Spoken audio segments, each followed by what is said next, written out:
Okay, next we will look at the growth. So dividend, any other questions on dividend portfolio? So not to worry, later I will have one page summarizing all the stocks that actually got filtered out. So that 17 REITs, the dividend, the SG dividend stocks, then the ETFs. So I will have one page summarizing all this and I'll pass you the Excel. So not to worry. So again, please, not recommendations. Okay. Hopefully you have learned the process of how I actually come out with this watch list. So that is the more important part. And of course, this is just a watch list. Some of the stocks may not be good. I have to do like detailed review before I really put my money in. So at least this one just help me to narrow that. So okay, now next we actually look at the growth watch list. So remember, this is my portfolio. This is my portfolio, dividend growth and trading. So I even put it in separate brokerage account. So this one for me is in Maybank Kim Eng. This one for me is actually in Lim and Tan.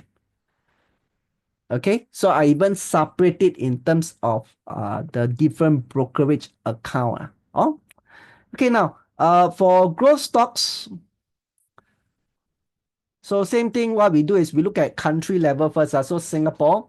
So the question here is, Singapore got growth stock meh?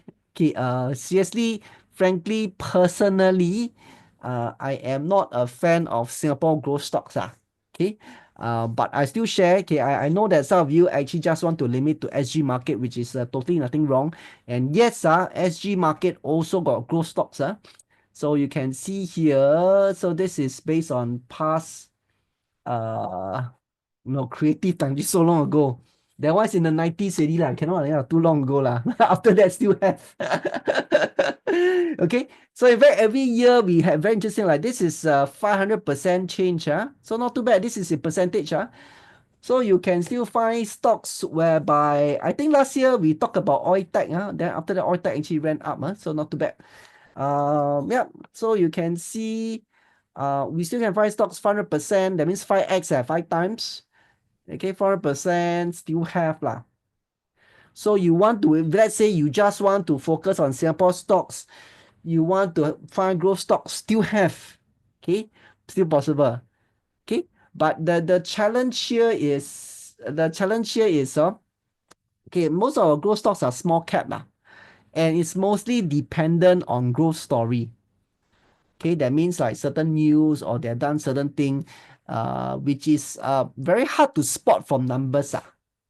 So there isn't like an indicator that can help you to see that this stock got good chance is a growth stock. Like for example, there are certain point in time whereby okay, later you'll see like some of the stocks are undervalued. There's a good chance for them to go to fair value. Okay, then you can use numbers to help to prove. But so far, Singapore one very hard. As you can see, it's mostly small cap. A lot of time grow because there is a growth story. There is something happening with the company, which, from a public perspective, very hard to see. And some of them are even in loss position. So you can see as long as those ROE negative one. Okay, all loss. Okay. So still have, but it's mainly depend on the growth story.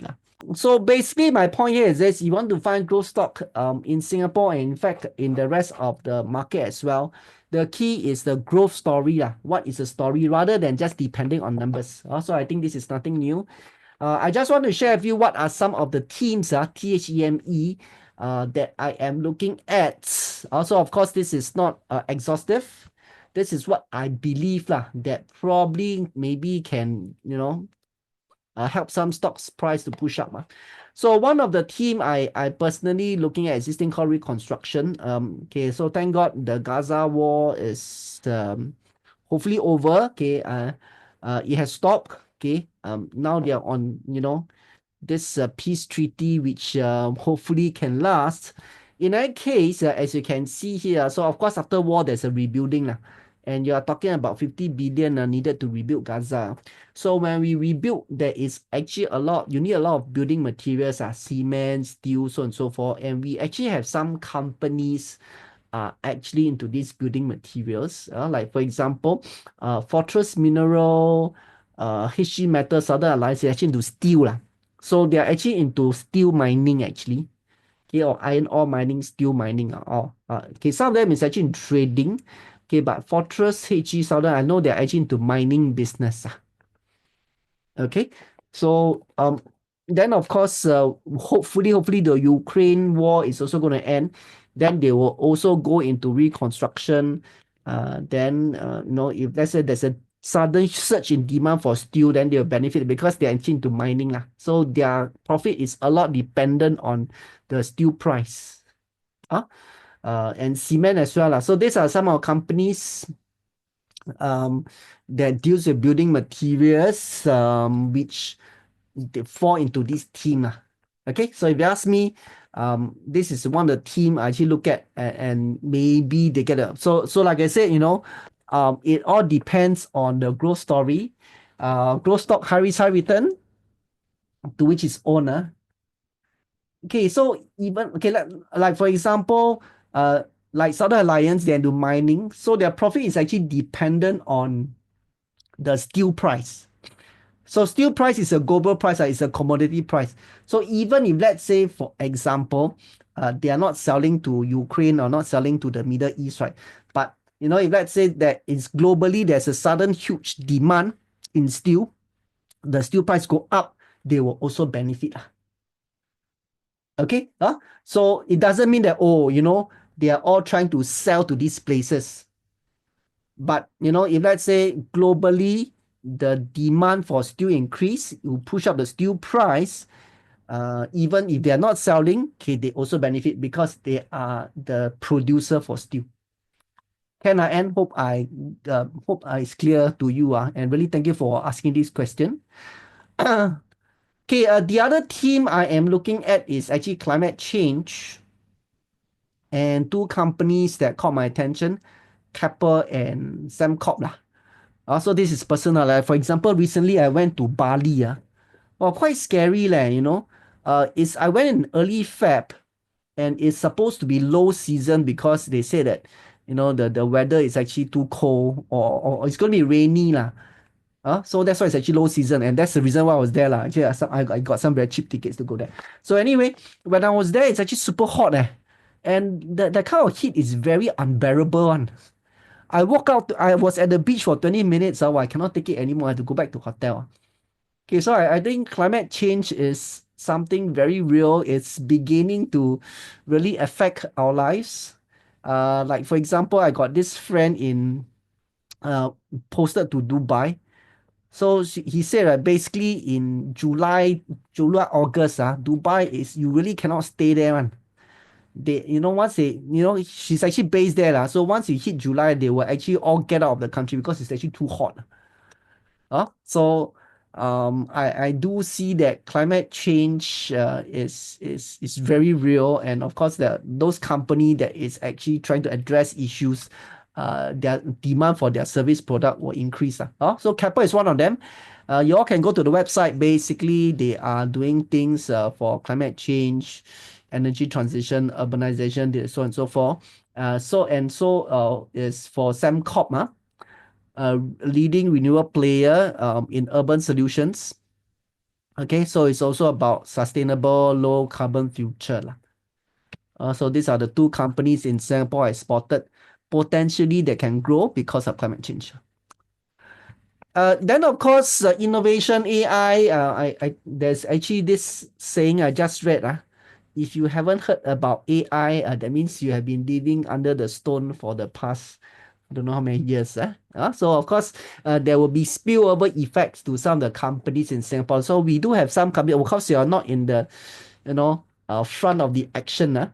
But we do have some companies that deal with semiconductor, which is, of course, a critical component for AI.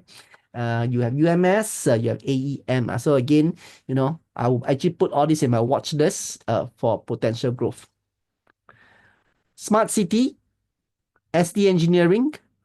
In fact, we have been talking about this for the longest time. So in fact, SD Engineering have actually went up. So by the way, if you look at ST Engineering chart, has been very interesting. we have always been. Wow, thank you so much, SK Tan, for sharing.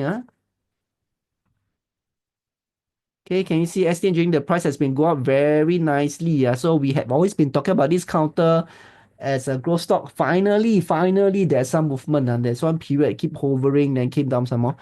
So finally, you see reaction. So of course, SC Engineering has been doing, I would say, product for the future lah. Smart cities, future aviation, securing tomorrow. It's always about the future product.